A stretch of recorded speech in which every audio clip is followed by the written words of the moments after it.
Now, the MSU Federal Credit Union Coaches Show.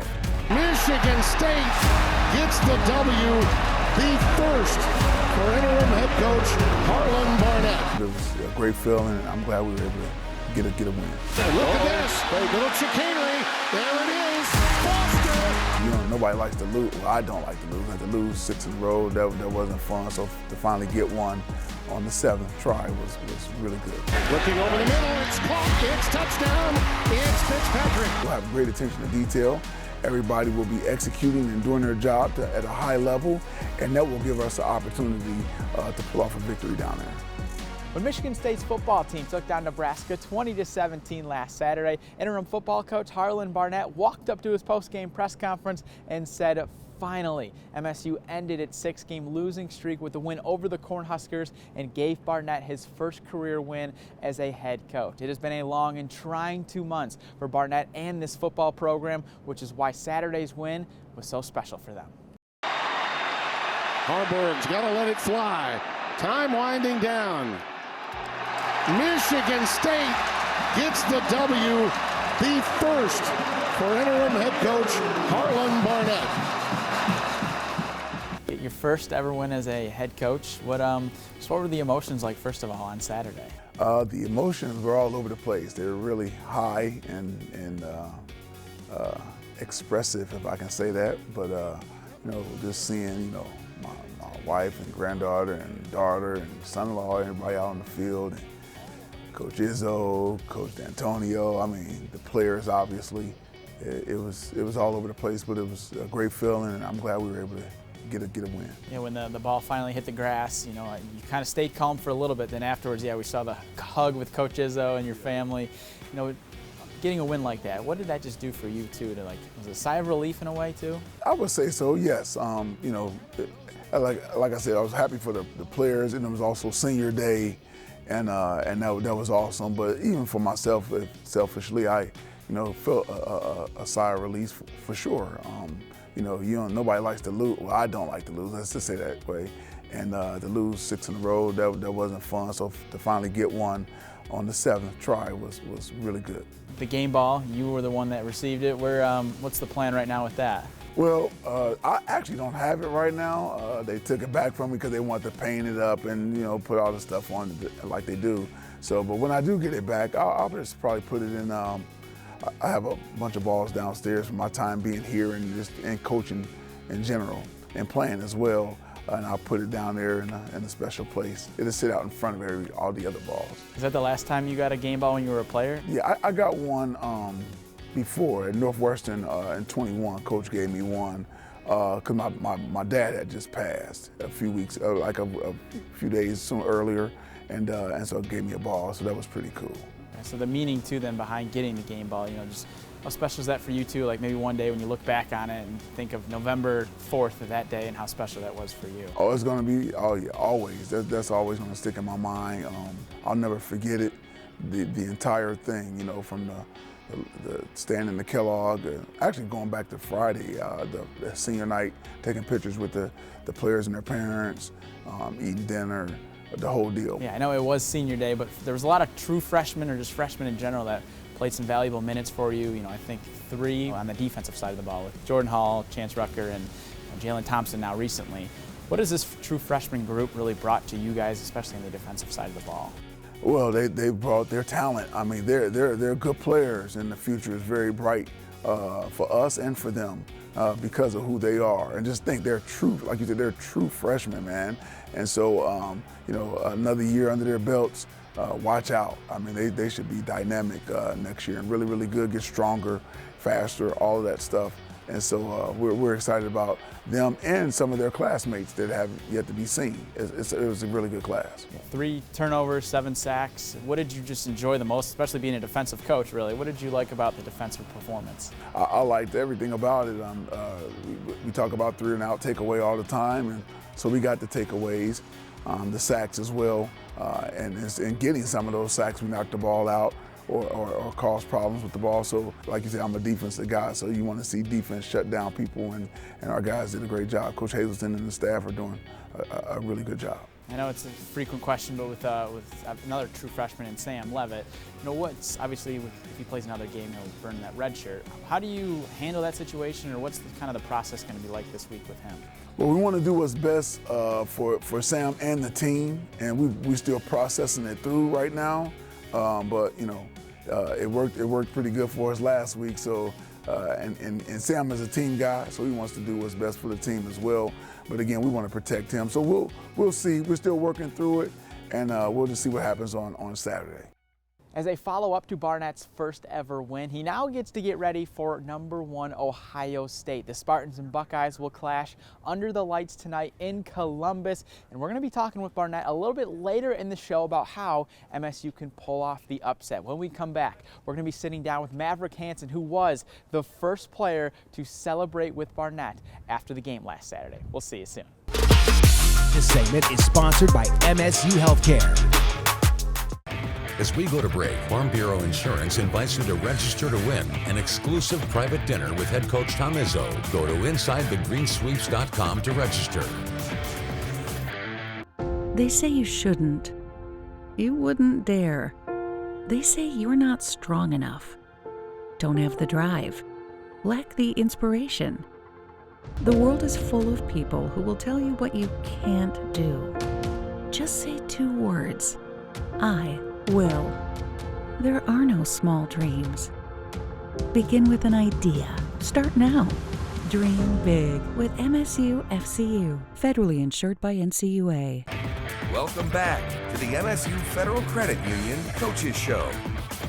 Senior defensive end Maverick Hansen hadn't recorded a sack in over 2 years until this past Saturday when he had a sack and a half against Nebraska. It was a memorable senior day for Hansen, who has had a lot of twists and turns as well as tragedy during his time at MSU. Our Tyler Driesinga sat down with him this week and has more on how his love for this university and his family have guided him through it all. In the 6th grade, Maverick Hansen spent months pleading with his mother to let him go out for football. Eventually, she relented. There was just one problem. We didn't know when I signed up, but there was a weight limit at 170 pounds, and I was 220 pounds. I was like really big 6th grader, so I ended up all practices long, I would just be running around the track, and finally about week 8, toward the end of the season, I finally lost all the weight and was able to play, and once I got out there, I started throwing kids around, and I really liked it, so that began my football career from there, and I just took off. Yes, Hansen really lost 50 pounds that fall, showing early signs of the incredible dedication it takes to reach the level he has at MSU. Oh, it was a lot of suffering. Mainly like mentally suffering, because I always wanted to eat, I just wanted to eat stuff all the time. And my mom would be like, do you want to play football or do you want to eat this? And I'd be like, well, I kind of want to play football, Hansen went to high school at Farmington Hills Harrison and originally committed to Central Michigan. But on the morning of signing day, Michigan State called and offered him a scholarship. A lifelong MSU fan, Hansen flipped his commitment and signed with the Spartans. How much time passed between when they called you and offered that scholarship and when you decided that's who you're going to sign with instead of CMU? Like a split second. I mean, I could have had Alabama, Ohio State, any of them. I still would have came here. I just love this place. Also, my dad was in really bad health, so I needed to stay in Michigan. Hansen's father was diabetic and battled complications from a serious leg injury. He passed away last December at the age of 58. It was a tough time, but I was able to get through it. I knew my brothers had been through a lot more than I had. My oldest brother, he's autistic, and he witnessed it, and he witnessed my dad pass away. And then my middle brother, he was like the father figure of everything and had to take it all in his hands. So I knew what I was going through was nothing compared to what they were going through. So I kind of put my feelings on the back burner to try to support them. Hansen also says the support of the Spartan program throughout his father's health struggles is something he'll never forget. Last year during fall camp, he was in the ICU, and I remember there was probably like 2 or 3 practices where they were like, don't worry about football, just go home and take care of, just go home and be there for your family and everything. And that truthfully meant a lot to me, because I knew that my family needed me. I knew that my oldest brother needed me to come home and be there for him while he was going through the hard time, because he was living by himself. Which is definitely not easy for a kid with autism, no matter how old they are. How has that experience changed your outlook on football and on life outside of football? Honestly, a lot, because life is so short, and you only have so many opportunities to be around the people that you're around, you know. So I try to just take advantage of every opportunity I get to be around people, and just make the most of everything, you know, because you never know who's going to be gone or what's going to be gone. So you just got to take advantage and be happy where you're at, you know, with what you have. Hanson's future at MSU is uncertain. He went through Senior Day festivities last weekend, but has one more year of eligibility left. There's so much uncertainty just because of the whole situation with the head coach and all that stuff makes me question if they're going to want me to come back or not. I would like to come back. I've been back and forth with my mom. We've been talking about it, and she said that I'll know when it's time. Hanson's mom was by his side for Senior Day and watched the team win their final game at Spartan Stadium. It was a beautiful moment, man. Having my mom on the field, just, you know, she was tearing up a little bit, and it almost made me tear up just because I know how much it meant to her. It was incredible to get the win and come out on top, you know, and able to sing the fight song one last time in Spartan Stadium. If it is my last time, you know, I definitely gonna remember it for the rest of my life. If your dad had been able to be there this past weekend, what do you think he would have said to you, or would have thought of your Senior Day experience? He would have been very proud. I know, because I haven't gotten a sack in 2 years, you know, since 2021. So I was able to get a sack and a half this past week, and it was a great win. And, able to kind of, you know, contribute and get that win on Senior Day. He would have just been so proud and happy for me to make some plays and be out there doing what I love and with my brothers and everything. So he would have been so happy, and wish he would have been here, you know. But, you know, I know he's looking down, and he's my #1 fan up there. Hanson's deep appreciation for the military comes from his father, as well as other family members who have served, and he even said if he did not receive a football scholarship, he would have joined the Marines. And even now, he is considering enlisting once his football playing days have come to an end. When we come back, we're going to be sitting down with another player on the defensive side of the ball, but this time it is a newcomer to the Spartans defense. We'll see you soon. This segment is sponsored by the Lansing Sports Commission. Welcome back to the MSU Federal Credit Union Coaches Show. If you watched last week's win over Nebraska, then you know exactly why. Harlan Barnett believes it was one of the Spartans' best defensive performances of the entire season. MSU had 7 sacks, with 2 of them coming from true freshman Jalen Thompson. Our Haley Schoengart caught up with him this week and has more on why he chose to keep his talents close to home. You're Detroit born and bred. What was it that really brought this Michigan kid, brought him to East Lansing, and made him want to play for a hometown football team? I'll say relationships. The relationships I built with the coaches here throughout my process, going through the recruiting process. I had, you know, Coach BT, all them guys that was recruiting me. I had my head coach here. And I just say not only that he was going to help me on the field, but off the field as well. And then I just knew here I was going to be able to present my talent, you know, and have some playing time. Growing up, were you always a Michigan State fan, or did you have to cross teams here?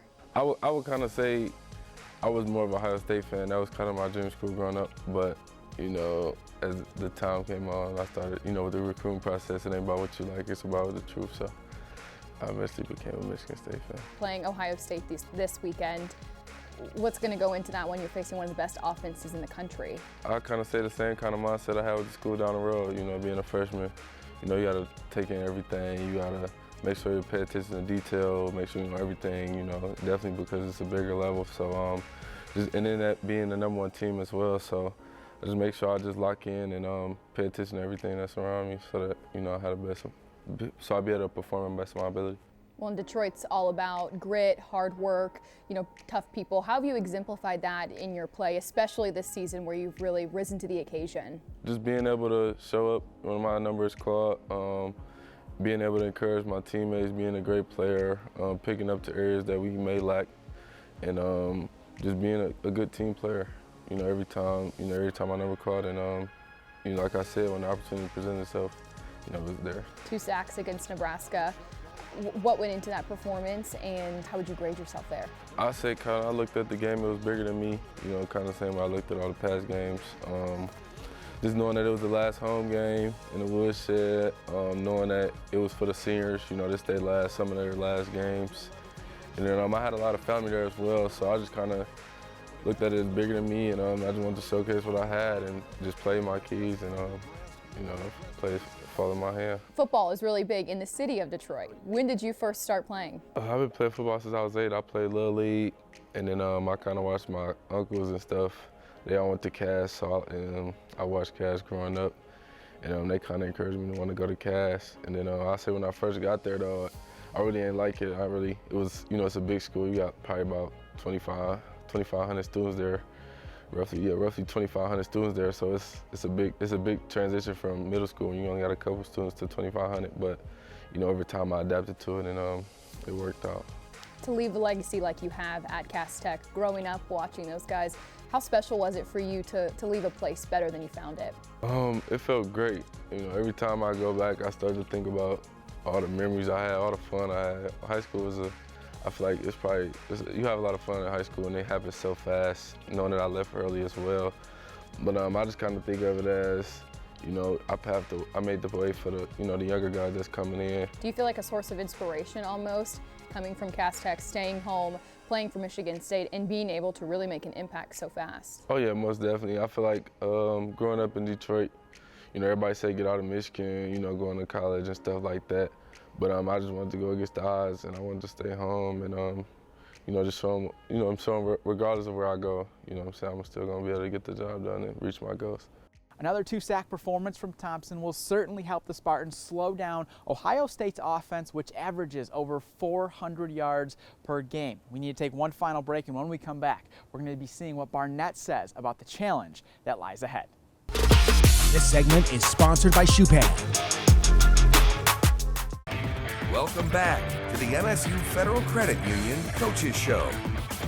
Having already played 2 top 10 teams this season in Washington and Michigan here at Spartan Stadium, on paper, Michigan State will be playing its toughest opponent of the season tonight under the lights in Columbus when it takes on #1 Ohio State. The Spartans haven't beaten the Buckeyes since 2015 and will need to have its A++ game in order to end its 7-game losing streak to Ohio State.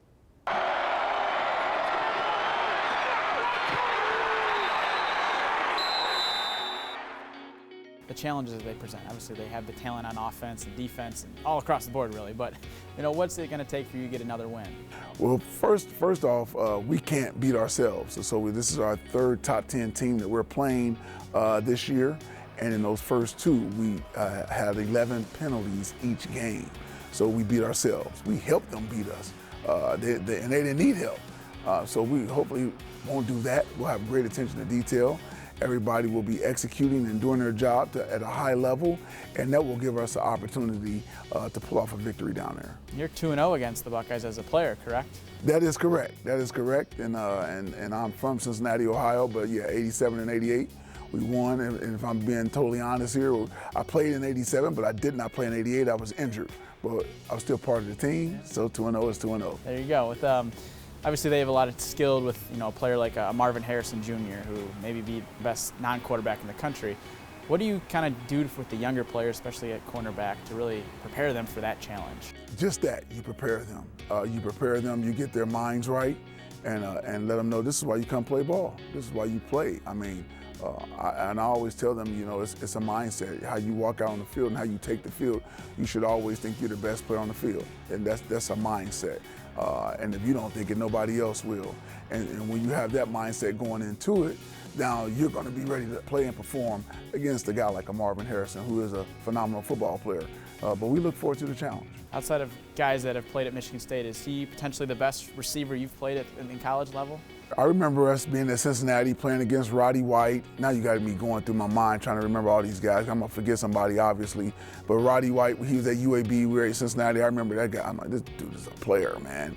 I remember Michael Thomas, yeah, he's a good player. Calvin Ridley, Alabama. That's just off the top of my head, some of the guys. Julio Jones, Alabama. We've played some guys, but he's right up there with them. This is nothing new for you then, getting ready for a big-time receiver. No doubt about it, no doubt about it. We've seen it, we've been there, done that, and it's just, again, another great opportunity for our guys to go out and show what they can do against a guy like him. Yeah, obviously down in Ohio, Ohio State is really the main thing, under the lights against the Buckeyes. Is there any challenge too of playing under the lights, obviously, as opposed to like during the day? Oh, good question.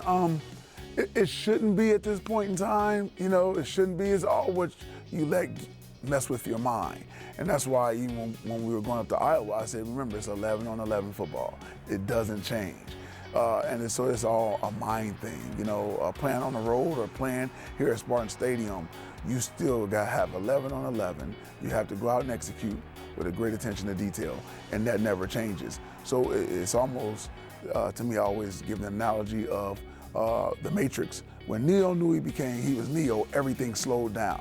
You know, all the outside noise you block out, and the bullets were coming at him in slow motion, and he could slow everything and just knock it out the way. That's the kind of mindset you want to have when you're playing in a football game, especially in a prime time under the light game. Do you feel like things are starting to slow down for you when you're on the sidelines as a head coach and making all these decisions? They are. I'm starting to get a hang of it, and got a great staff that helps me out as well. And they're in my ear, and we all talking and communicating at all times. So it is starting to slow down. When Mark D'Antonio retired and this new coaching staff arrived in East Lansing in 2020, MSU has been outscored 157-39 in 3 games against Ohio State. But hey, if you want a positive, this past Tuesday marked 25 years since an unranked Michigan State team went on the road and took down #1 Ohio State. So we'll see if history can repeat itself. As always, though, we thank you for tuning in to this week's show. Have a healthy and happy rest of your weekend. This segment is sponsored by Spartan Dogs for Life.